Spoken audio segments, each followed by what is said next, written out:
Здравствуйте. А кто здесь главный? Я хотела...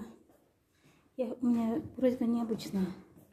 Я пришла просить политическое убежище. Церковь. Я ходила 2 раза в мечети. Меня туда не приняли.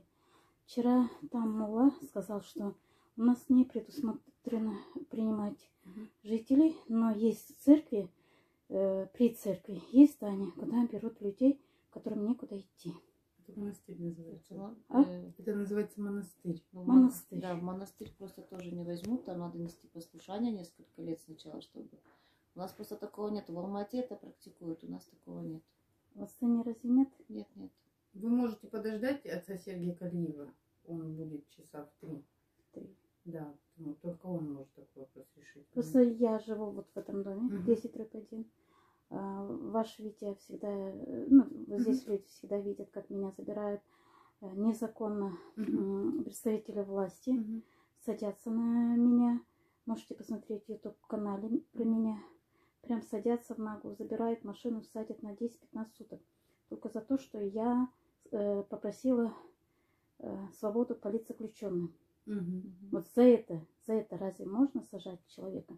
И главное, я понимаю, 3 женщины-офицера, а то 4 мужчины-офицеров забирают меня в наглую, пихают в машину, там еще меня могут в машине и ударить, и ущипнуть, и обзывают как попало. Ну, в общем, провоцируют меня на плохие слова, на плохие действия. И при этом снимают негласные действия и выкладывают в YouTube. То есть все против активистов они уже придумали. Поэтому сейчас возле каждого активиста стоит машина и идет слежка наружная. Сегодня меня пронесло. Но я боюсь сегодня не попасть домой. А к родственникам я не иду, потому что я не хочу подвергать опасности их. Уже подвергла 1 раз сестренку. Я не думала, что они меня там найдут. Без телефона, главное, сидела у сестренки, и меня утром забирают. Поэтому я пришла просить убежище, хотя бы диванчик на ночь, а по утрам я буду уходить. 28-го будет митинг, вот поэтому нас слеживают за нами. Так, вам в любом случае нужно дождаться настоятеля и с ним этот вопрос решить. Хорошо. Мы не можем. Вы можете посидите, подождать. Нет, сейчас у меня суд как раз, я сужусь, есть свидетель, житель дома, который видел с окна, как сидел на мне полицейский на снегу, парень молодой, здоровый, при погонах. При этом он сначала скрывался в гражданской, а потом побежал за мной в полицейской. Да еще пока полицейская машина не приехала, он сидел на мне на снегу. Да, и я лежала там на снегу. Главное, я в шелковом платье, в шелковой блузке была, я замерзла, я заболела. И в таких же синяках они меня доставили в спецприемник, 10 суток я там отлежала, все прошло, и оказывается нет никаких доказательств. Вот такие дела происходят у нас в Казахстане, беззаконие. Сейчас у меня суд, а он до какого времени будет? Ну, он приедет, мы не знаем, 3 приедет, сколько здесь сколько будет, не знаем. Ну, вы тогда не говорите, я сама с ним Конечно, говорю. конечно, Хорошо? конечно. А то я прям воочию хочу этот. Міне қазақ халқын қазақтың мешітінен пана таппап едім. Орыстардың шіркеуінен пана табуға іздеуге келдім.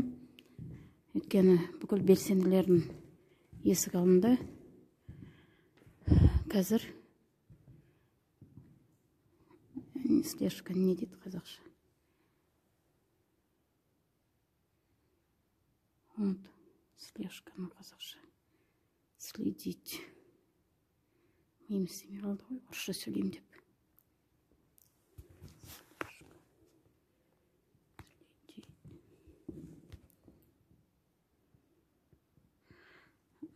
Сыртқы бақылау болып жатыр. Орысшадан қазақша қалай. Оңай емес. Қазақ орысша сөйлеп, қазақша. Қандай. Қазақ бермеген пананы орыстардан сұрап жатырмын.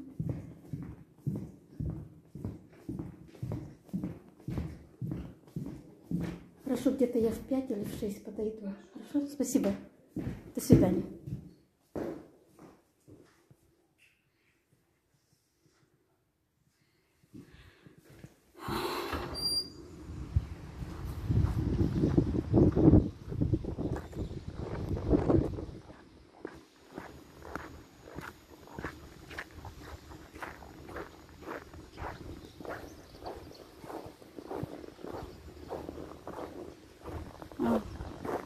Кезінде алысқан шіркеуім еді. Енді осы жерден пана сұрап келіп отырмын. Пана берсе онда бұлар адамға жау емес. Мына үйде тұрамын мен. Мына үйде тұрамын. Мына осы шіркеу.